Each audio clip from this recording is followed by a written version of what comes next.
Hello, everyone, and welcome again to the Kristen Weardon Show, where we bring you inspiring and powerful conversations.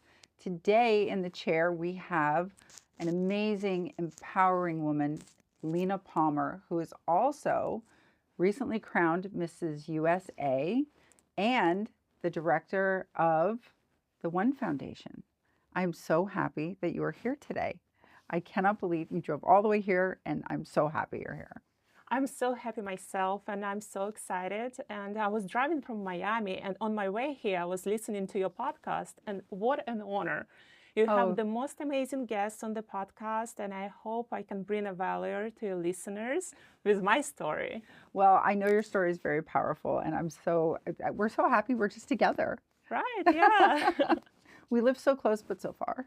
Exactly, yeah. So, for those of you who don't know, I am a former Mrs. USA also. So it's fun having both of us here together because it's rare that you get both two winners in the chair, and not too close together though. I was a little while ago. Lena's this year. Not a while. Yeah, just a little bit ago. Just a little bit ago. 2009, for those of you who are asking. So, Lena, you have a great, inspiring story from Belarus to the USA. So, tell me, how has your background in international relationships and all of that, different places that you lived, shaped where you are today? As you mentioned, I was born in Belarus, and in 2013, I moved to the United States. And before, I used to live in Germany, Slovakia, and I went to school to study international relationships and politics. And sometimes now education is a little bit not that much appreciated anymore, right? They say it's not that important, it doesn't worth it, it's too much money, too much time. But from my point of view, especially being an immigrant, I wanted to contribute to this country. I didn't want to just move here and take from this country all the benefits it can give. So moving here, already having an educational background, speaking the language, it was a huge, huge advantage for me to move forward and to realize everything what I would dream about, because anything is still possible in this amazing country of the United States. Well, I love that take on it because it's so interesting you said that. I guess before you said the same thing, that there's opportunity here for everyone who wants to reach out and grab it. Exactly. This is how I feel. And I think it's always going to be like this. I hope so. I hope so too. But I was born here, so I don't know what other countries are like except for visiting them. So, but I hear stories, when people come here, and that's an underlying thing when people say, I just see a lot of opportunity, or I've been graced with the ability to do other things than I wouldn't have had back home, for example. Now, you started in the corporate world, correct? What was that like? What did you do in the corporate world? So once I moved to this country, I started my journey here from New York. And once I landed in Manhattan, I saw those successful women running around with their coffee hills, with bags, going to their offices. So it became my dream. I wanted that. For me, that's what was the success. Okay. And I moved to the corporate world, and in a way, I achieved that. And it was great experience. And I'm so thankful for that, for all the knowledge I get, for all the people I met in amazing city of New York. And it was beautiful for a time being. But I think as for a lot of people in our country and everywhere in the world, 2020 was a year of change. And for me, it was the same way. In 2020, I moved to Miami. I got married to my amazing husband, and now I wanted something more. I felt that I can do more, and I felt that I can finally give back and contribute in lives of other people rather than working in a corporate world, although this is also important. Like, I don't have any judgments, but for myself, I thought that moving to philanthropy and charity and to support my husband's charity organization, One Foundation, was very right step to do at that time. Okay. So that's how you got involved in more philanthropy, was through the foundation. Right, through One Foundation. So tell me all about the One Foundation. So my husband founded one foundation in 2008 in the midst of that financial crisis. So yeah, he's also his main job. He's in finance, so the crisis affected him like really a lot, and he needed a bigger purpose in life, and he felt that call from God to do something for other people. So in 2008, he created the organization, and since then he's done amazing job, and foundation helped all over the world. It's represented in more than 80 countries in the world. Wow, I did not know So, it was that big. yes, Wow, that's amazing.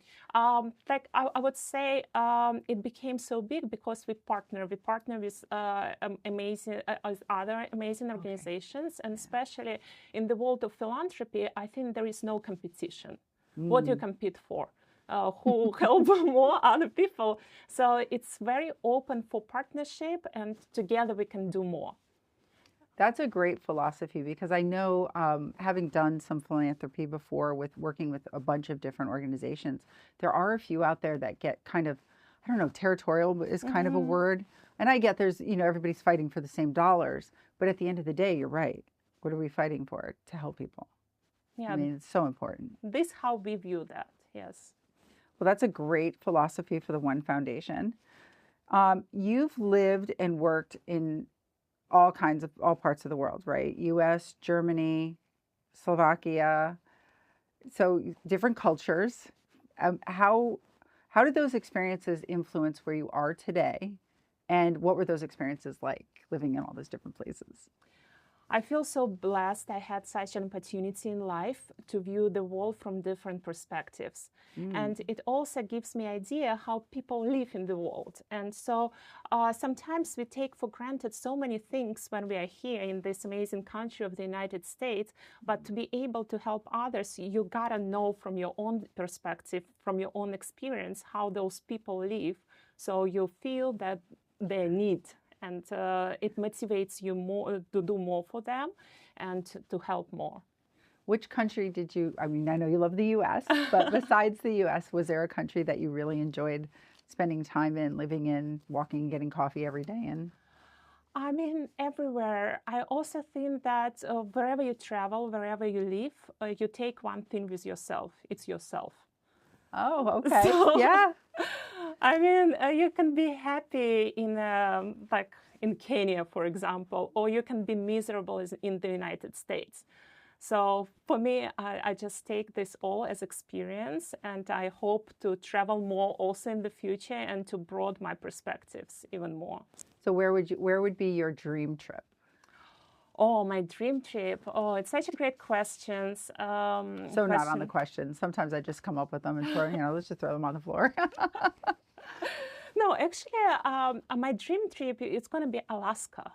Oh, really? I really Okay. want to go there. It's beautiful. Yeah, my friend just recently went there, and the videos and pictures are so amazing, so like incredible. The nature, and it's unbelievable.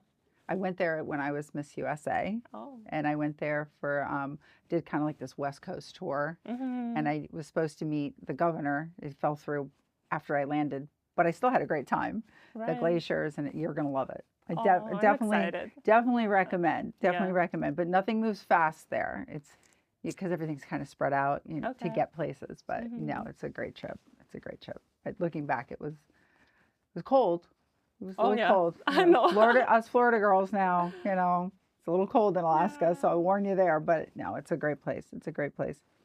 The One Foundation, back to the One Foundation, the impact has been great from what I read up on it. I did get a chance to read up on it. From wells in Kenya to education. Is there any time, any story that you can share with us that you kind of look back on and are like, wow, we really are hitting it home with this? Yes, it's a lot of different beautiful stories of how the foundation helped people. But I think my biggest philanthropic mission and idea for now is to help local community and to help women. And the most recent story is that we got involved with Caring for Miami. It's a local organization in Miami. And sometimes you think that everything is perfect here.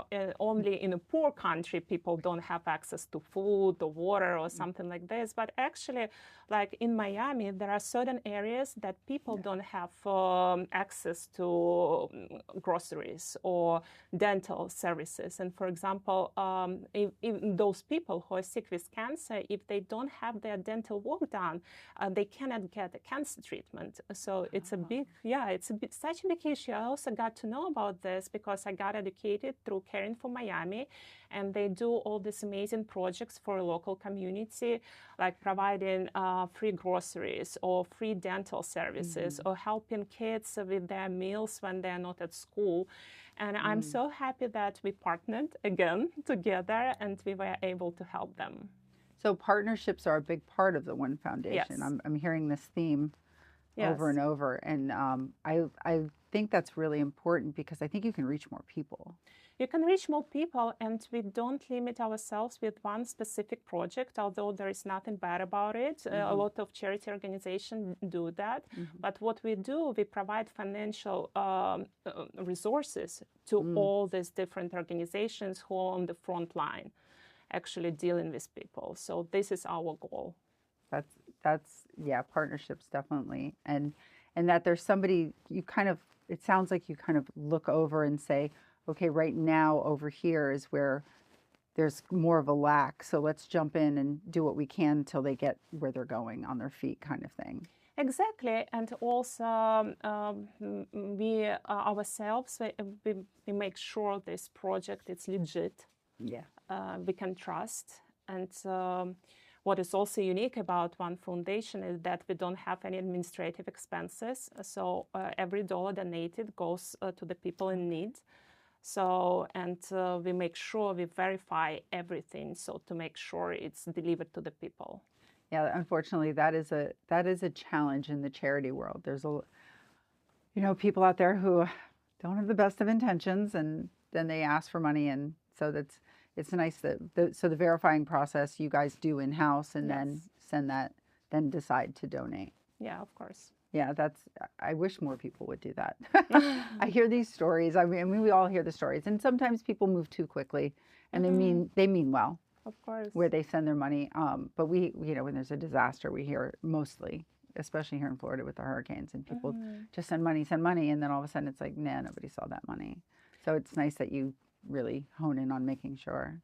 Yes, thank you so much. And I think it's a big part of administrative expenses, especially in bigger charity organizations when they have all this stuff, and 60% of your dollar goes to the stuff and everything, which is how it is what it is, right? Yeah. But thanks to my husband and his team in his main business, who are doing this because they believe in our values, they just contribute their work to the organization without any additional payments.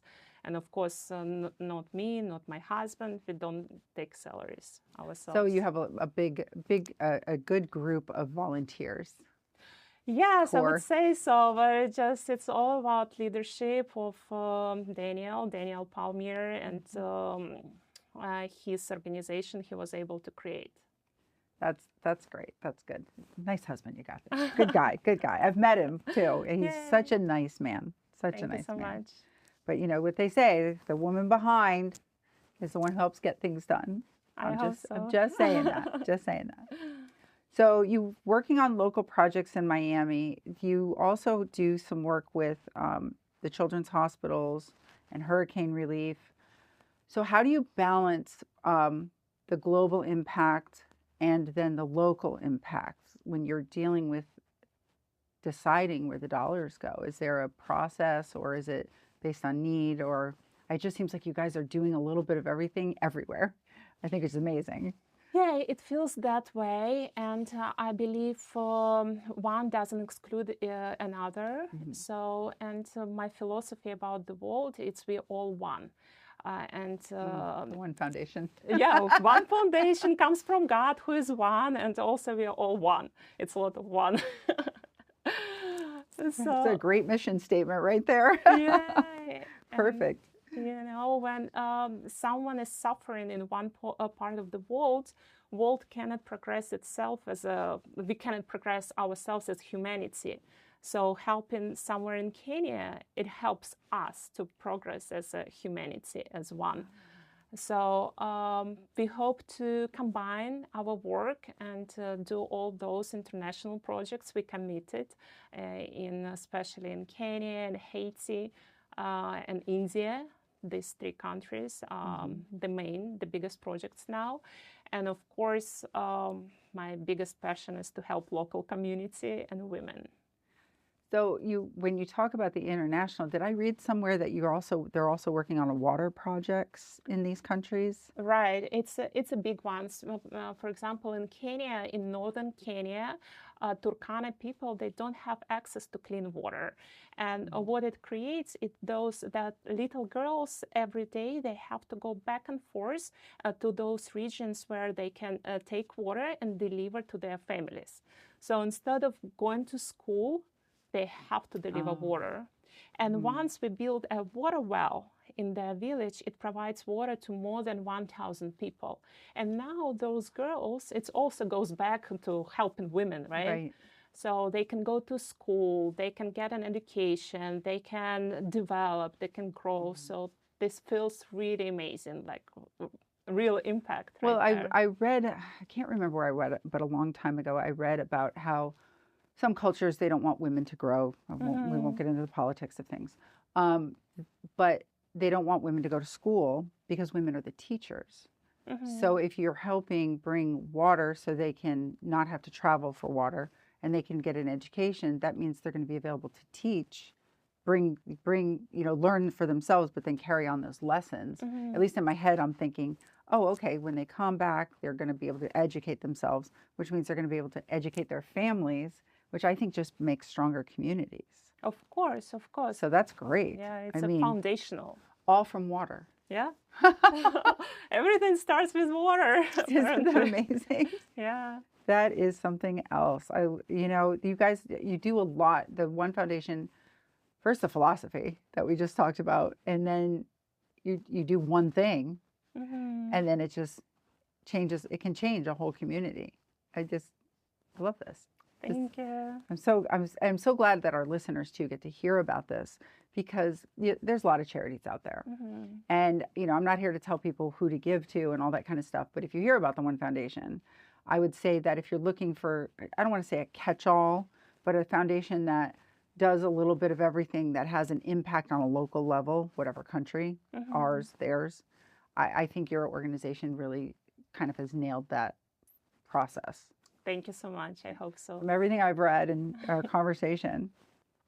So when you're working on these things, these projects, and you're trying to, get your energy involved in it, what do you think about, like, when you're going through the process of, like, okay, we're going to be working on this project?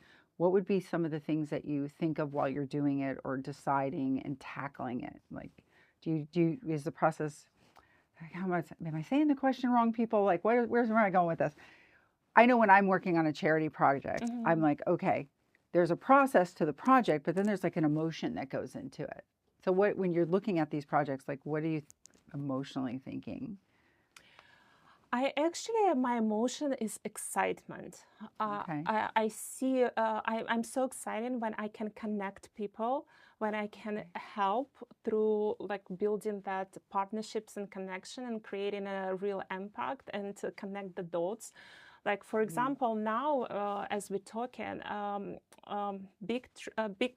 huge truck full of medical supplies for around $160,000 going from New York, Rochester in New York, from Interval to here in Miami. It's going to be here on Wednesday or Thursday, and supplies are going to be delivered to Haiti through Angels for Humanity, a local organization here. And the role of One Foundation is that we connected everybody and provided financial resources for the logistics.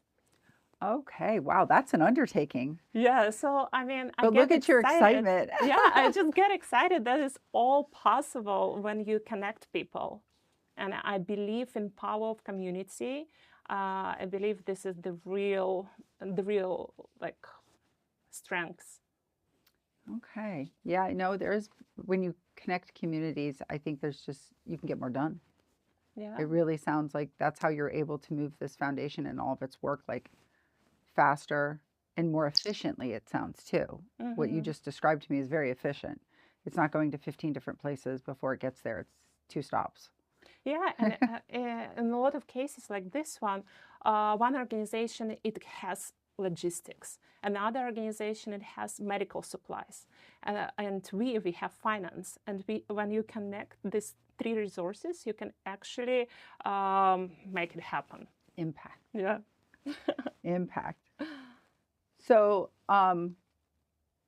we're going to divert for a second to the Miss USA because I have to do that. I had a different question here. I'm like, you know what? I don't want to run out of time before we talk about this. So what made you decide to compete for Mrs. USA? So Mrs. USA Globe, it's like my dream came true because it's that pageant. I always been excited about pageants and beauty and all this women empowerment and everything like that. But then when I got to know about Mrs. Globe, that it's based on a charity, Women in Need Foundation, I was like, this is it. I gotta do it. So it's through your own journey of competition, you also help other women. And I thought it's a brilliant idea, and I wanted to be a part of such an amazing organization. I understand that feeling. Yeah, I do understand that feeling. I know for me, it was every year I would get this pamphlet. Dr. Tracy, the director. When I brought them up on stage, I had saved them all. The year that I competed. And I said, this is why I'm here. Every year I kept getting it and kept getting it and kept getting it and kept getting it. And it was probably 4 or 5 years. And I said, well, there must be a reason. Yeah. And then I dove into what they were doing. And this is pre a lot of the internet stuff we have now. And I said, there must be a reason. And then I heard about all the stuff they were doing. And I just got done working with the shelter here locally. I'd been doing work with them. And I said, oh, there's a connection to helping more women. And this is helping women on a global scale. Yes, it's beautiful. So it's a beautiful organization. So tell me about, I met you before you went. We actually met before your competition. And thank you for inviting me for the show. Of course. That was amazing. It was an honor to have you. The fashion show that you put on, for anybody who hasn't seen it, you can find it on YouTube. The fashion show was amazing, amazing designers. I mean, the whole thing was just top notch. A charity fashion show. A charity fashion show. That's right. It's always connected and giving back. But then you went and competed shortly after that. So how was that experience? I mean, obviously you won, so it wasn't a bad experience. But overall, like when you got there, before you got there? What were you feeling? What was it like? I have to say it's exceeded my expectations. Oh, okay. Every day was full of feminine energy, that power. And for me, it wasn't that I didn't focus that much on the competition. I focused on making like great connections with women because I met so many amazing women there. And I think we all had like a beautiful, beautiful experience. And since here, it's also combined like international level of the competition for Mrs. Classic and Courvet. So we met women all over the world, and we just embrace those feminine energy through so many different perspectives. Feminine boss, then we had like this fun pajama party, or like different kind of aspects who like woman is. So this is embracement and empowerment of that femininity.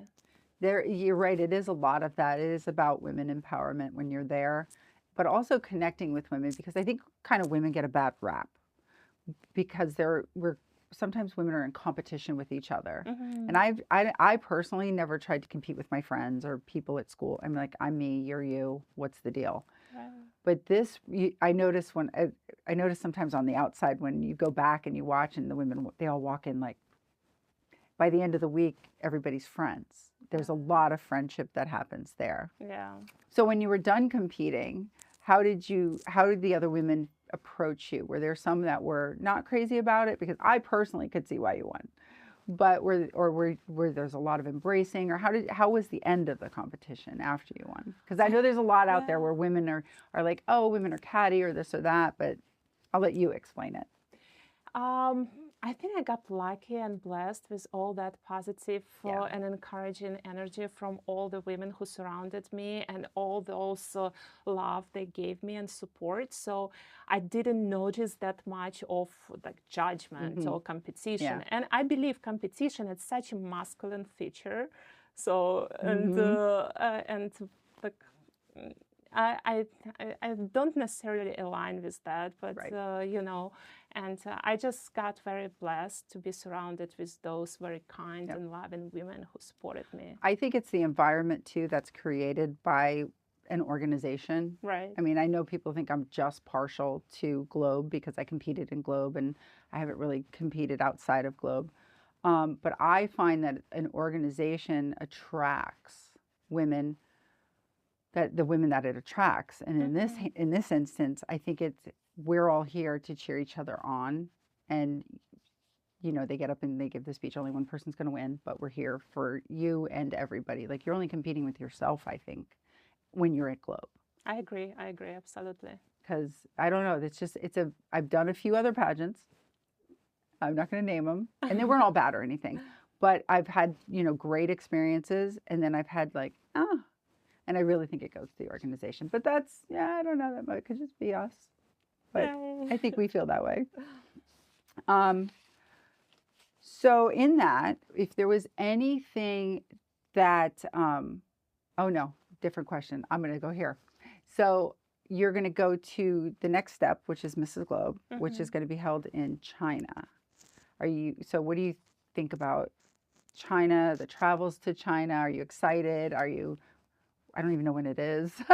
It's in April 2025. Oh, so you have a little time. Yeah, I have time. And of course, I'm very excited. It's so big. Women from 80 countries of the world will compete on a huge stage. And I already see the national winners. I follow them on Instagram. And it's so amazing to like follow their journey, to see who you're going to meet. And I'm just excited. And I'm going to embrace the experience. And I hope it's going to be a success. Well, you know, you have a shot. I think you have a shot. I might be a little partial because I know you, but I think you have a shot. Also, if you're from the USA, and I think we should have a USA winner, but that's just me. That's my 2 cents. I'm going to throw that in the ring. Anybody listening out there who's judging? No, I think it's great. I think it's great. Oh, look, now I'm at my USA questions. Well, you know. So the WIN Foundation really does it does align with all the work that you're doing at the WIN Foundation, and you're doing also fundraisers for WIN. Right. How do you feel that, is it being received well where you are, the WIN Foundation? Absolutely. And I believe WAN and WIN, they were meant to be together. You know, I can see that. Yes. Yeah. Yeah. And now I have this WAN and WIN charity dinner for women on the beach. And it just like every year it's becoming more and more beautiful. And I hope to keep this tradition no matter like if I win, move forward, or I just want to help no matter what and be involved in the organization. I think it's sometimes when it comes to women's empowerment, I think there's still people out there who have a little bit of a negative, like, what is that? Or they don't know what it means. I don't even think it's negative. I think sometimes they just don't know what it means. They might be ignorant to the facts of women's empowerment is not to walk all over men. It's just, I think, to give them a voice. What's your take on people's perception of that? Give them a voice, and also for me, what's very important is to connect women. I think when like women build those strong connections, they can support each other and help each other. So this is like a very huge aspect for me of how I want to help women. Lift each other up. Exactly. I see, again, there goes back to that competition thing. We don't have to compete with each other. You're you. If we were competing together and they picked you, you're blonde, I'm brunette. Like, I'm not going to change my hair just to win. Yeah. Right? Because I'm competing with myself. And then, but I'm happy for you if we were on the same stage together. I think it's more empowering when we support each other than when we compete or kind of worry about ourselves. I think when we externally worry about other people, it Mm-hmm. comes back to us. I don't know. There's a dynamic, I think. Absolutely, I agree with this. When you're a giver, Hmm. the more you give, the more you get. But not just give to get, but No, but this right. how it happens. Yeah, This no, how it it's happens. so the law of averages and attraction, I think, is what they Mm-hmm. call it. So you're all okay. Now enough about the pageant. So now I want to learn more about you. You're a certified health and wellness coach. You're in great shape. I Oh, mean, thank you so much. So and do I you. thank you. I've watched your video, some of your videos when before the pageant, and you really put in a lot of effort there. So, and you can, and it tells. So how do you integrate the wellness into your philanthropy? Is there a program that you're doing, or is there something that's going on where you can kind of integrate them both? I believe health and wellness it's a foundation for everybody's life, and as Mm, long as we yeah. take care of ourselves, like they say this cliche on the plane, when we put our mask first, we can help others. So it's the same. It's I want to encourage other people to take care of themselves, to be healthy, to have Mm, energy, so they're actually their glass is full and they're able to help and give back from that full glass.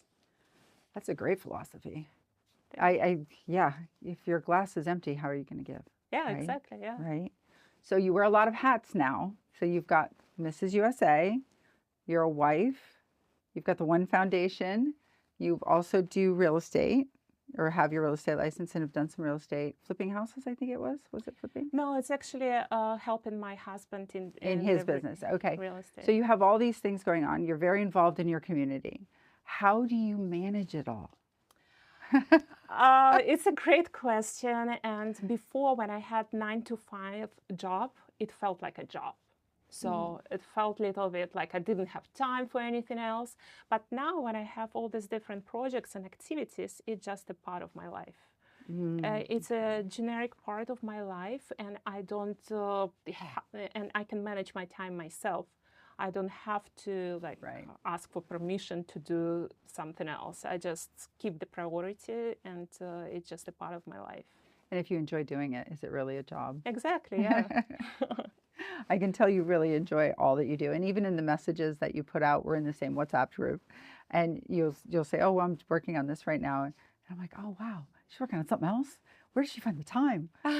But then if you love what you do, there's that adage of loving what you do. So what's the legacy that you hope to leave behind with the One Foundation? It's such a deep question, and we share our legacy together with my husband. He Hmm. wants to do God's work and to help as many people as possible.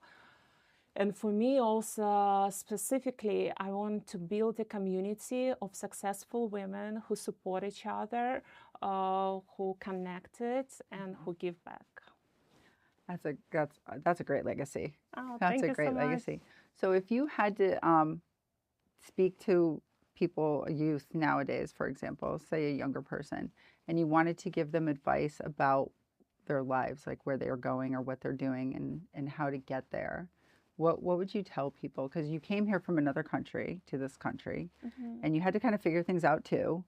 So what would be your input if somebody said, "Hey, what should I do? Like, where am I going in life? Like, how do I figure this out?" What would you tell them? I was just came across to that famous quote by Henry Ford, and he was saying that if you believe you can do, or if you believe you cannot do something, you're right. Mm. So just keep trying, give it a chance, and listen to your heart, and everything will work out. Yes, so if you believe it, it is true. Yeah, and no dream is too big. Oh, there you go. And now you're talking to my philosophy right there. No Okay. dream is too big Yeah. because listen, there was a point where I didn't think I would be able to do a pageant or win a pageant and I talk about the pageant because it's easy for people to relate to, but even in work, how many work projects did you look at and you're like, this isn't going to happen? And then you're like, okay, I'm going to give it a try. And the next thing you know, you surprise yourself Right. because you said, I'm going to do it. Or you go, oh, I'm going to do that over there. And people go, You want to do that? That's never going to happen. That's such a big dream. Mm-hmm. You're like, oh, prove them wrong. And the next thing you know, you've done it. So yeah, there's no dream too big, and perseverance is something else for sure. Yeah. So China's next Yes. in April. Is there anything special you're doing to get ready for that? Like also one of my wellness philosophies is that you're not just getting ready for a big event or like something in your life, like for a month, I will lose weight or anything like this. It's just your lifestyle. It's your habits, and if you incorporate them in your everyday life, you don't have to get ready. You are ready. And then you're always ready. Yeah, you're always ready. See, Yeah. We're full of a lot of philosophies here today, so I know you're all getting a lot out of this because Lena, she's on point with all of it. Really, if you're always ready, if you're right, if you think you can, you can. If you think, I mean, all of these, the One Foundation, you're on point today. I tell you, well, you're always on point. She's always on point. Everybody. Thank you. No, It's what I'm trying to create, a community of women supporting each other. So. And I think you're doing a fabulous job, and your husband is supporting this, and he's the driving force originally in the foundation, but I know you're the driving force on keeping the women community going for sure, and we don't want to leave him out of it. I met him, he's an amazing man in backing you up, and even in competing in a pageant. Not a lot of men want their wives out there doing that, and he's so gracious having you on there, so please tell him I said hello. Of course. He doesn't get to hear the podcast.